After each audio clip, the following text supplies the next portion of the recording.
Cerita diawali dengan memperkenalkan seorang lintah darat atau rentenir bernama, kita panggil saja si Bos, yang sedang akan menagih hutang kepada salah satu nasabahnya, di mana ia terlihat membawa seorang pria bernama Denny yang tiada lain adalah pengawal sekaligus tukang pukul pribadinya yang akan langsung menghajar siapapun ketika si Bos melepaskan kalung anjingnya.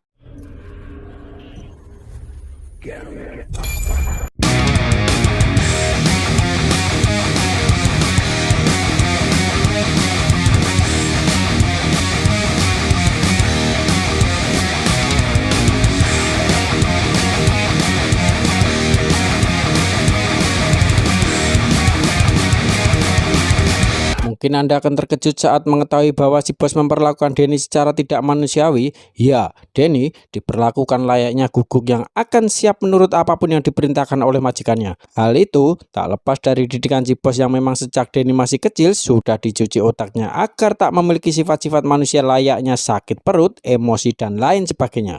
Bahkan ketika kepala Denny berdarah akibat pertarungan barusan, dia seolah tidak merasakan apapun dan bingung harus diapakan perban yang ada di tangannya saat ini.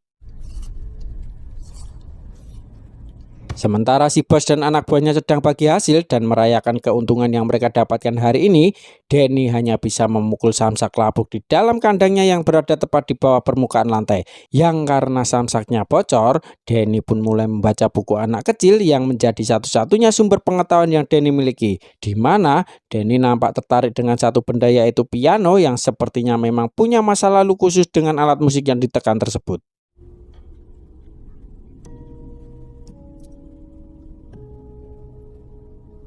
Ya, rutinitas Denny setiap hari hanyalah berkelahi dan menghajar orang lain sampai babak belur, di mana namanya sudah dikenal oleh banyak orang termasuk tukang pukul berbadan tinggi besar ini yang memilih untuk mundur daripada harus berurusan dengan seorang Denny.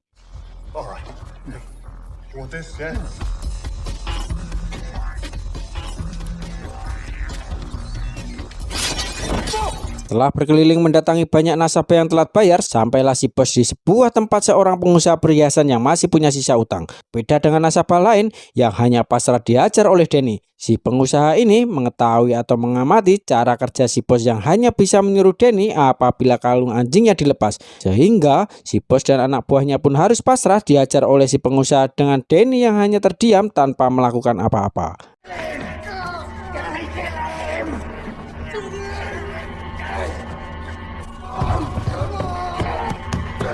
Tak lama setelah si pengusaha pergi untuk menemui tamunya di ruangan lain, si Bos pun berhasil melepaskan dirinya dari para penghajar dan langsung menyuruh Denny untuk habisi semua orang. Dan ya, Denny menghajar para preman itu sampai ke ruang pameran. Di situ ada seorang tamu yang merupakan pebisnis yang nampak sangat serius memperhatikan pertarungan tersebut dan sepertinya tertarik dengan bagaimana cara Denny berkelahi. Sempat kesal kepada Denny, si Bos yang sejak awal mendidik Denny seperti binatang pun harus memaklumi ketika Denny hanya diam saja melihat majikannya dihajar, karena Denny hanya akan beraksi apabila kalungnya dilepas, yang memang itulah sugesti atau cuci otak yang ia terapkan sejak kecil, sehingga mau si Bos diajar sebagaimanapun Denny tidak akan berbuat apa-apa kecuali kalung anjingnya dilepas terlebih dahulu.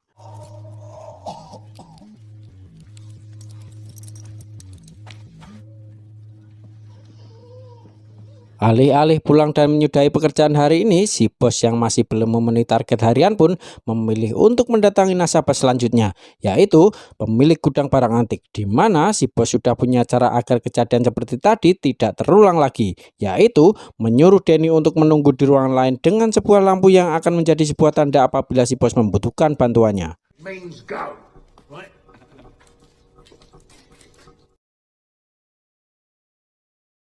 Tak lama setelah si Bos masuk menemui nasabahnya, Denny nampak tertarik dengan sebuah piano yang persis seperti terdapat pada buku gambar miliknya. Sambil menunggu tanda lampu dari si Bos, Denny yang punya masa lalu dengan piano pun mendekati piano tersebut dan... Ya, muncullah seorang pria tua bernama Sam yang merupakan tukang servis piano, di mana Sam yang merupakan tunanetra pun terus mengajak Danny berbicara dan meminta sedikit bantuan untuk memperbaiki pianonya. Untuk pertama kalinya Danny nampaknya tersenyum bahagia diperlakukan layaknya sebagaimana manusia, di mana kebahagiaan singkat itu harus berakhir ketika terdengar suara bip pada lampu, yang ternyata si bos ditemukan sudah babak belur sehabis gelut dengan nasabahnya.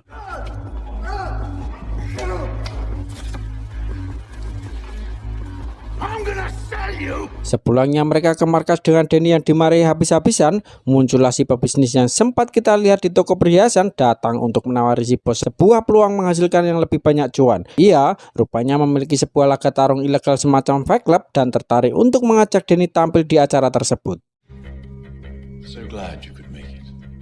Dan inilah sang juara bertahan yang telah mengalahkan banyak sekali petarung hebat di laga ini, di mana si bos langsung melepaskan kalung anjingnya dan menyuruh Danny untuk cepat menghabisinya dengan cepat.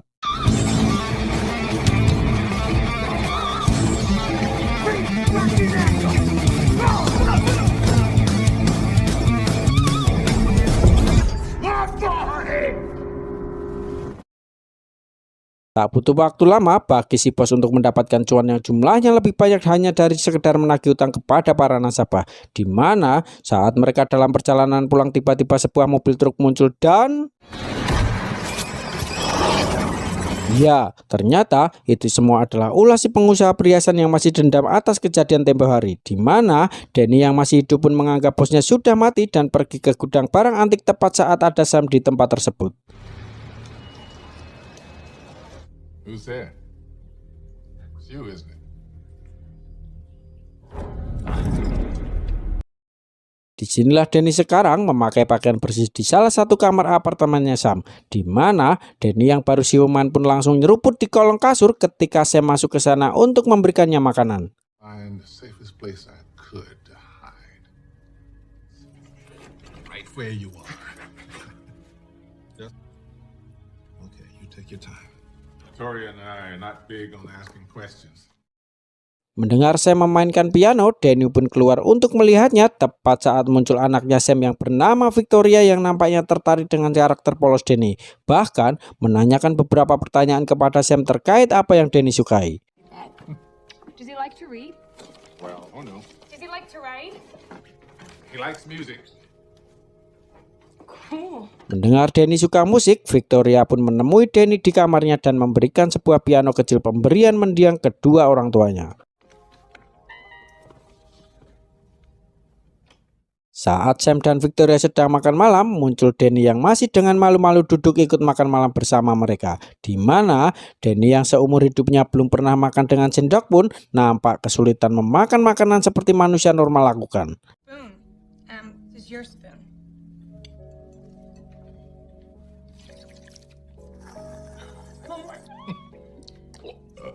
1 minggu kemudian, Sam terlihat sedang melepaskan perban dari bekas luka Danny yang sudah mengering, di mana Sam yang penasaran dengan kalung anjingnya yang selalu Danny kenakan pun sempat akan melepaskannya, tetapi Danny melarang hal itu karena takut terjadi sesuatu yang buruk.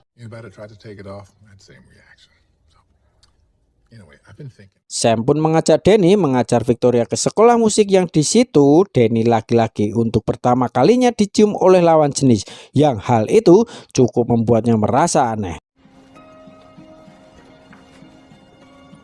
Tak cukup sampai di situ saja, Sam bahkan mengajak Danny ke swalayan untuk belanja bahan makanan dan mengajarkan Danny bagaimana cara memilih bahan makanan yang tepat dan buah yang sudah matang. Setibanya di rumah, Danny tak sengaja menemukan foto-foto Victoria bersama kedua orang tua aslinya karena ternyata Sam bukanlah ayah kandung Victoria melainkan sahabat ayah Victoria yang diberi amanat untuk merawat Victoria setelah mereka berdua meninggal dunia. Keesokannya ketika Danny dan Sam sedang belanja di swalayan yang biasa, ada sebuah insiden tak terduga ketika sekelompok orang berkelahi di dalam sana, di mana Sam yang khawatir dengan Danny pun terus berteriak memanggil namanya dan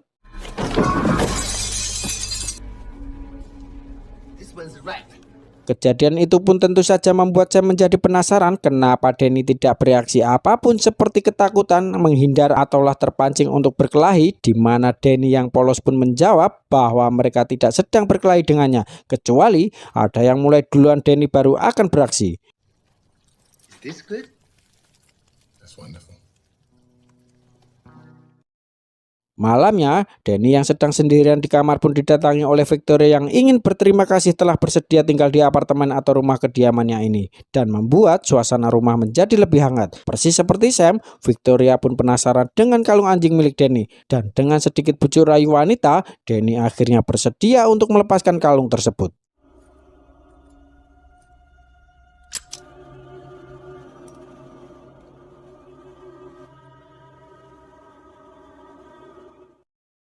Satu bulan berlalu, Sam pun mulai mengajak Danny dalam profesinya sebagai tukang servis piano, yang di situ Sam dengan tulus mengatakan bahwa ia sudah menganggap Danny seperti anaknya sendiri. Hal itu sangat membuat Danny merasa terharu dan memeluk Sam dengan erat sebagai bentuk terima kasih atas semua hal yang telah Sam berikan kepadanya.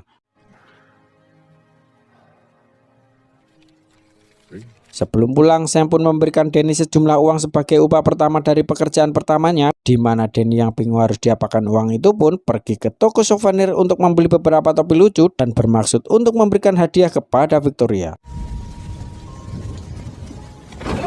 Sungguh, alangkah terkejutnya Danny saat ia tak sengaja bertemu dengan salah satu anak buahnya si bos yang juga sama-sama terkejut dengan perubahan Danny sekarang. Alih-alih meninggalkan masa lalu kelamnya, Danny mau tidak mau harus kembali kepada si bos yang ternyata masih hidup dan mengancam akan menyakiti keluarga barunya apabila Danny menolak ikut bersamanya.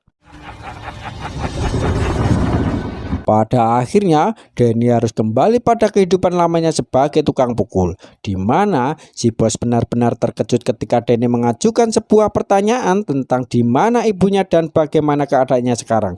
Menyadari Danny sudah lebih cerdas dan kritis, si bos pun langsung menunjukkan foto-foto ketika Danny masih kecil, sekaligus menjelaskan tentang Danny yang ditemukan sebatang kara tak berdaya di pinggir jalan. Si bos pun menegaskan bahwa harusnya Danny berterima kasih kepada si bos yang sudah merawatnya selama ini, karena jika bukan karena si bos, mungkin Danny sudah mati pada waktu itu.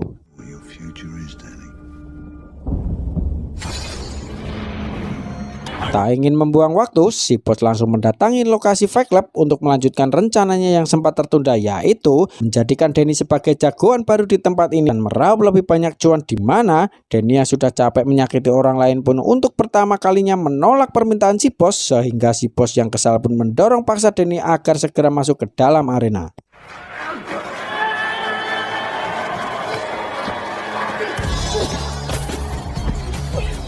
Disinilah kita akan dibuat greget dengan Danny yang memilih babak belur daripada memberikan perlawanan dan menyakiti orang lain, sehingga si bos yang malu oleh si pebisnis pun langsung melemparkan sebilah kapak ke dalam arena agar Danny mau benar-benar melakukan perlawanan.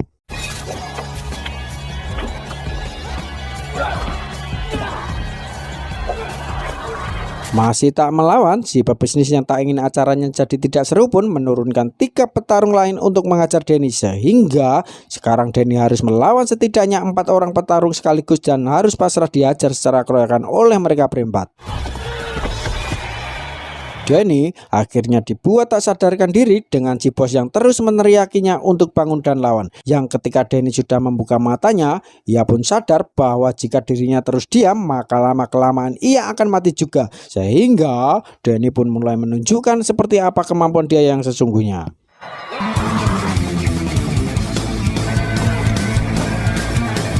Dan ya, Danny pun habis-habisan mengajar mereka berempat yang sebenarnya jika Danny mau sudah dari tadi ia melakukannya, di mana si pebisnis yang lecek pun melemparkan banyak sekali senjata, sehingga inilah yang terjadi.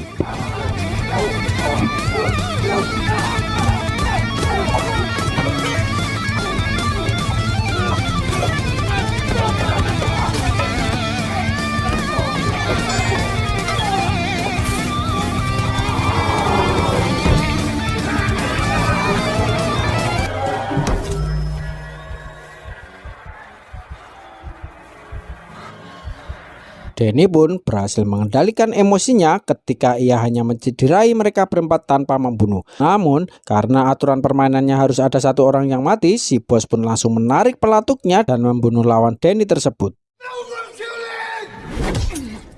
Si bos pun yang marah langsung melempar Danny ke dalam kandangnya yang tepat saat larut malam ketika si bos sedang bersenang-senang dengan seorang wanita penghibur. Danny tak sengaja menemukan sebuah foto terselip di dalam buku gambarnya dan baru sadar sekarang jika mungkin itu adalah ibu kandungnya. Lantas Danny pun mendatangi si bos untuk meminta jawaban jujur tentang di mana ibu kandungnya sekarang, sehingga si bos pun terpaksa menjawab bahwa ibu kandung Danny adalah seorang PSK yang memilih pergi bersama laki-laki kaya raya dan meninggalkan Danny sejak kecil bersama dengan si bos ini.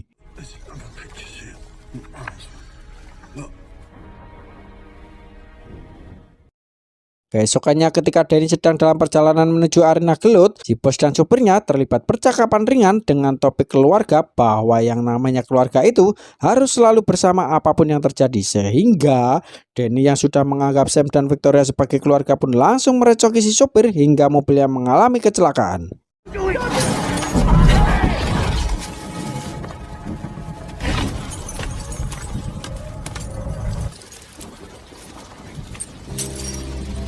Danny pun pulang ke rumah Sam dan Victoria. Di situ dia langsung jujur menceritakan tentang kehidupan masa lalunya, termasuk sosok ibunya yang masih menjadi misteri.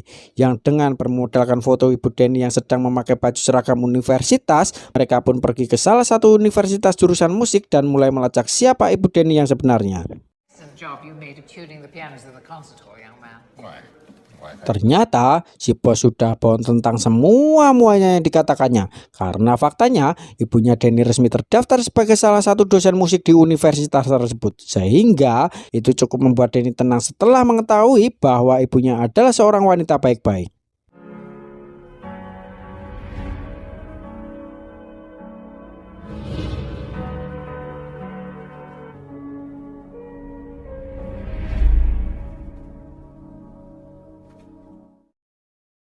Setibanya mereka di rumah, Victoria pun diam-diam mengambil kertas not piano milik ibu Danny untuk coba ia mainkan, di mana musik tersebut secara tidak sengaja telah mengembalikan ingatan Danny tentang peristiwa waktu itu, bahwa orang yang telah membunuh ibunya tidak lain dan tidak bukan adalah si bos yang sudah merawatnya selama ini. Sang ibu rupa-rupanya berhutang kepada rentenir untuk demi bisa membiayai kehidupan mereka di Amerika Serikat pada waktu itu, yang karena salah satu anak buahnya si bos hyper dan mencoba melakukan pelecehan, si ibu pun berupaya menjaga kehormatannya dan malah bernasib tragis ketika si bos menghabisinya dengan begitu keji, termasuk mengambil Danny kecil untuk dia rawat dan dididik layaknya seekor guguk. Menyadari Sam dan Victoria tidak aman, Danny pun dengan cepat menyuruh mereka berdua untuk berkemas dan pergi. Namun itu semua sudah terlambat ketika si bos mendatangi swalayan tempat Sam biasa belanja dan meminta si mbak kasir untuk memberitahukan di mana alamat tempat tinggalnya. Dengan menyewa puluhan preman, si bos pun berniat untuk menghabisi keluarga baru Danny agar bisa membawa Danny kembali menjadi anjing peliharanya. Di mana Danny yang menyadari kedatangan mereka pun langsung menyuruh Sam dan Victoria sembunyi di dalam lemari, sementara ia sendiri akan turun dan menghabisi semua preman itu sendirian.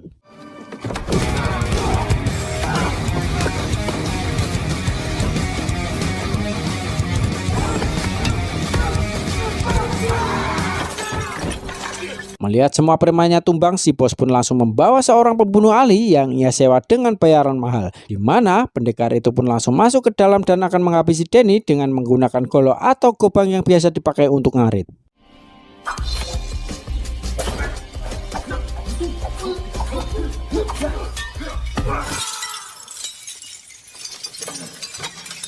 Danny pun melompat keluar jendela dan mendarat tepat di salah satu kamar penghuni yang kebetulan sedang mandi, di mana si pendekar yang tak menyerah pun kembali muncul secara mendadak dan langsung melakukan pertarungan dengan tangan kosong yang cukup merusak.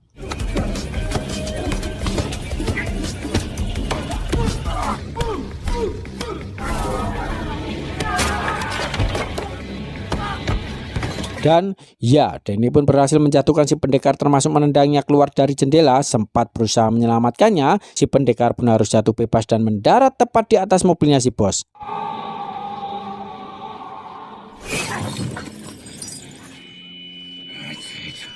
Melihat semua orang tidak bisa diandalkan, si bos pun turun tangan langsung membawa sebuah pistol, di mana Danny yang terjebak di salah satu kamar pun berhasil mencari jalan keluar, yaitu dengan menggunakan langit-langit yang terbuat dari kayu untuk bisa masuk sampai ke lantai Sam dan Victoria. All of you, wait here. Setibanya Danny di kamar Sam, si bos mak betuntut muncul menodongkan pistol yang setelah berbicara panjang lebar mengenai hubungan mereka berdua, si bos akhirnya membuang pistol tersebut dan memberikan penawaran kepada Danny untuk kembali lagi menjadi anjing peliharanya.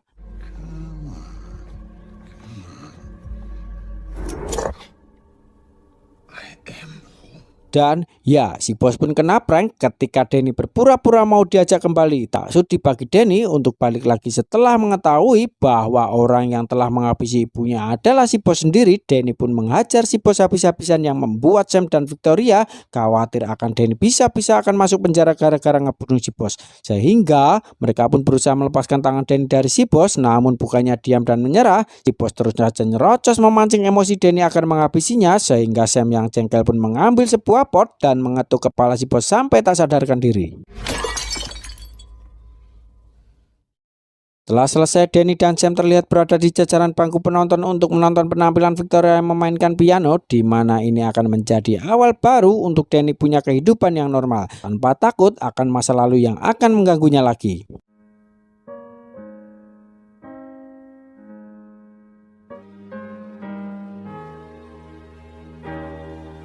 Tamat, ending yang mengejutkan. Pesan yang bisa diambil dari film ini adalah film ini mengajarkan kita bahwa meskipun seseorang mungkin memiliki masa lalu yang kelam dan dibentuk oleh kekerasan, mereka masih memiliki potensi untuk berubah, menemukan jalan keluar dan meraih kebebasan melalui kasih sayang dan pemahaman untuk menemukan jati dirinya. Waspadalah, waspadalah. Terima kasih sudah menonton sampai akhir. Saya Kuntes pamit undur diri. Bye.